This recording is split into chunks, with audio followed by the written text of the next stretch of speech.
It's still considered the last taboo, homosexuality in the NFL. But according to a tweet from CBS reporter Mike Freeman, a gay NFL player is evidently strongly considering coming out. Have you heard anything more about this, Chris? And do you think the NFL would be ready for this? Well, I mean, I read Mike Freeman's story with interest, as did everyone else. And I think that, you take a look at that and based on his interviewing, that he hears there's a player who is close to coming out. And I think that, there are always going to be guys who would say negative things. Chris Culver from the 49ers comes to mind with his remarks from the Super Bowl. But more and more, you're hearing players come out for marriage equality.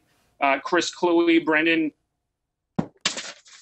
Iambadejo of the Ravens are two prominent examples. And I think that, even reading Freeman's story, from what he hears from his sources, the player who may be considering this isn't even concerned with the locker room reaction. It's more about the fans and the public. And I think that at the end of the day, these guys are professionals playing at the highest level, and they want to win. And it's about performance. And if a teammate can help them, I think that these guys will support him and rally around him. And in some ways, it's sad that the reaction of the fans could possibly be the last hurdle holding somebody back from, being publicly who they are.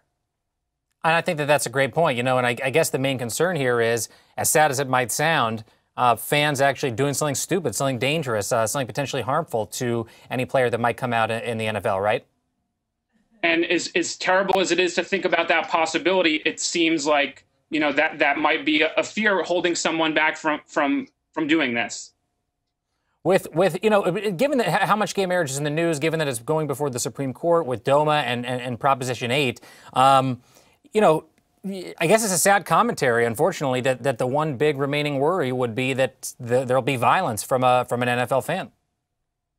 Yeah, obviously, I think that goes without saying that, that's definitely a sad state of affairs. And, I guess from a glass half full perspective, the fact that this player, whomever it is, isn't concerned as much about the reaction in the locker room and among his peers is a step forward. But at the end of the day, it's still, pretty unfortunate if that a fan reaction would be a reason to keep someone from doing this. That's for sure.